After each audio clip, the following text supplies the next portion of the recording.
Hi, my name's Sheehan, and today I'd like to talk about Shuggie Bain by Douglas Stuart. I'd like to go through this 2020 novel, exploring the structure of the plot as well as the themes that crop up in it, as well as what I think of this novel. It won the Booker Prize in 2020, and it's Douglas Stuart's debut novel, and he's recently published a kind of follow-up, Young Mungo. But anyway, I read this recently, and I suppose if you could sum it up in a sentence or so, it would be about the formative years of a boy whose life has been blighted by poverty, neglect and trauma. So it's not an easy read, and there's a lot of very dark themes in this novel. Now the plot revolves around Shuggy, this boy, Shuggie Bain, who is brought up in this incredibly dysfunctional family.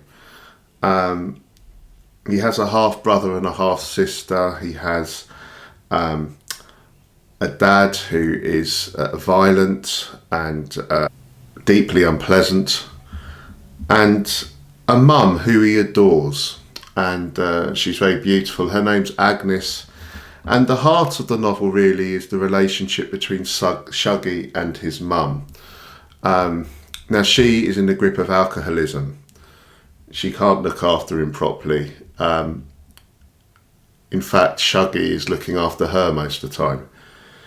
But there's just such a powerful relationship between the two, and that relationship between mother and son is key to the whole novel. Now the novel is structured in 5 sections, and each section is named after the locality in Glasgow where Shuggy lives at the time. Shuggy is kind of moved between pillar and post throughout the novel to these kind of poorest areas of Glasgow. And the first part and the last part of the book act as a kind of prologue and epilogue. Kind of Shuggy in 1992 as a 15-year-old. But most of the novel, the meat of the novel, is in the 3 central acts about Shuggy as a young boy. So we begin with this prologue, 1992, the South Side, and we're introduced to Shuggy, this teenager who's living by himself in a dead-end job, got no money, but he has aspirations of becoming a hairdresser. And he buys these cans of fish, and you work out what's happening about those cans of fish right at the end of the book in the epilogue. Now the story begins proper with 1981 Sighthill, and this is really what you could call the first act. Shuggy is a 4-year-old living in this incredibly cramped environment in his grandparents' house, Wooly and Lizzie they're called, and he's got his half-sister Catherine and his half-brother Leek there as well. They're older. His dad Shug, who's his taxi driver, and of course his mum, who Agnes, who's a beautiful lady, but who's resorted to drink. And we get a bit of Agnes's backstory, how she met Shug and how he has physically assaulted her and raped her. Shug is just this womanising, kind of vile human being, really. And he treats Agnes appallingly. We even follow him about for a chapter, seeing what he gets up to. Agnes hits the bottle in her misery, and she sets light to the house, endangering everyone in the property, of course, in a drunken rage over Shug's behaviour. So the family move, and we're into Act 2, 1982, Pitchhead. And they move to this new estate filled with these nosy busybodies, most of them who seem to have problems with drink themselves. And Agnes is just miserable, more miserable than ever. Shug is having an affair, and he's quite open about this affair. Indeed, actually leaves Agnes and the family to set up life with this other woman, Joni, I think her name is. Shuggy is kind of left to his own devices, really, and his mum can't look after him. Now, Leek, his brother, is a bit older, so he can kind of take care of himself a bit better. But Shuggy, in this really traumatic chapter, he's actually sexually assaulted by another boy, and that kind of traumatizes him, understandably. And his mum Agnes just keeps inviting these horrible people round the house, so that she can get more to drink. All the money goes on drink. She hides drink all around the place. She has this awful woman called Colleen, who is just really nasty to Agnes, and she invites these men round whom, if Agnes could kind of cop off with them or whatever, they can get more money to get more booze. And it's just such a kind of depressing cycle Agnes finds herself in. Eventually, Catherine, Shuggy's half-sister, moves off to South Africa. And so it's just Agnes and the boys, Shuggy and Leek. And eventually Agnes manages to attend an AA meeting. And this sets her on the road to recovery. She manages to ditch the booze, and her life gets better.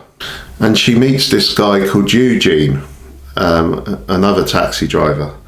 And he seems to treat Agnes well. She's able to hold down a job now. She meets this guy Eugene, and he kind of takes her out to a dance, and he seems to treat her well. And Agnes seems to be a new, happy woman with Eugene.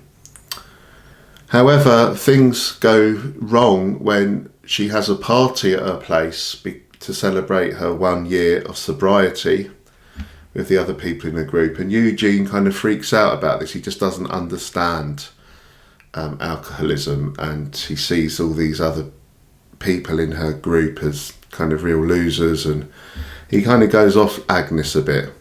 But then Eugene comes back and he takes her on a date, and this is one of the most horrible bits of the book. He basically makes her drink wine because he thinks that there's nothing wrong with her. There's no such thing as being an alcoholic. It's something she can control. And he forces her really to have wine at this restaurant. And that sends Agnes back into a tailspin of alcoholism, which she never recovers from again. It's so sad that at the happiest point in her life, she's forced by this ignorant person just to have another drink. And then life just goes really bad again for everyone involved. Agnes goes missing New Year's Eve, and Shuggy has to this young kid, has to go and find her. He gets in a cab, he's sexually assaulted again, trying to find his mother. Eventually Agnes tries to commit suicide. Eugene leaves her, and Leek then leaves as well, Shuggy's brother. So it's just Shuggy and his mum now. We then come to the third and final act, East End, 1989. And despite moving, they've moved again, she starts to drink again. And Shuggy's, a bit older now. This is 1989, so he's, I think, about 12, something like that. And Shuggy meets this girl who he builds a friendship with. She's called Leanne. Her mum's also an alcoholic. And Shuggy kind of comes to terms really with his own sexuality.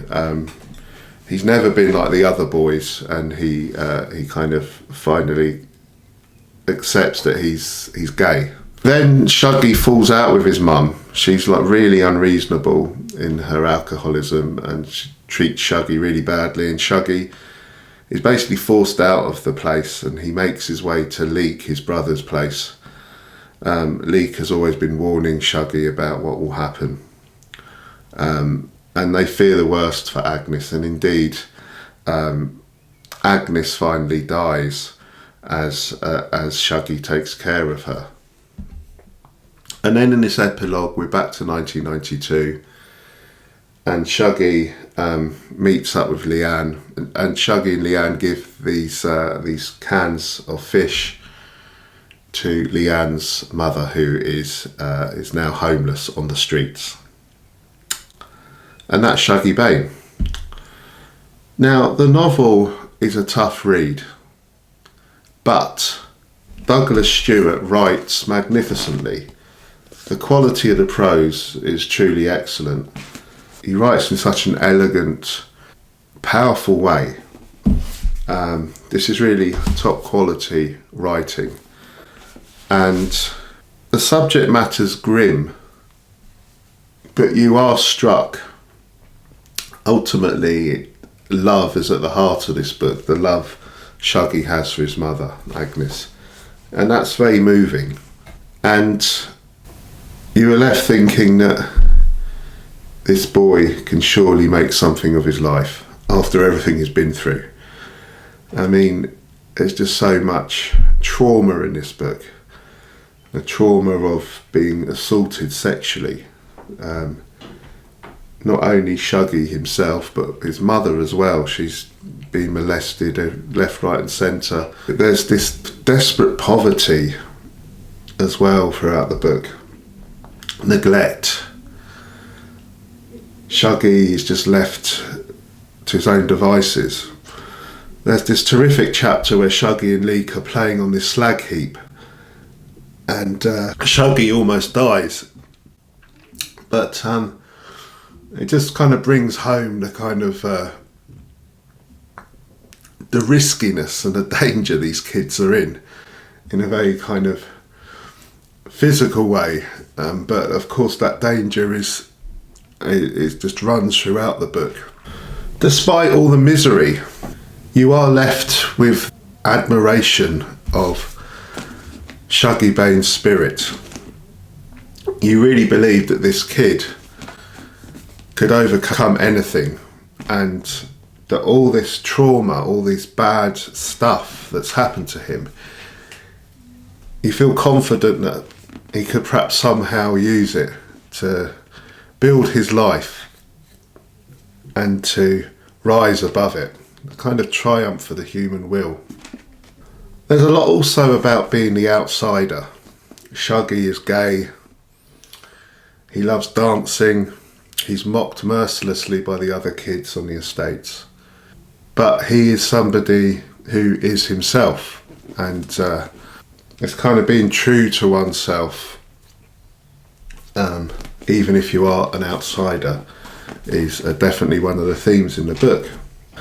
So, Shuggie Bain, a really powerfully insightful novel about some of the darkest experiences a child can receive, but one which very much has love at the centre and the triumph of the human will. Those things balancing the misery really, I think, makes this an exceptional novel. So thanks for watching. There's just a brief slideshow of some of the themes and a breakdown of what each chapter covers. Thanks for watching. Bye.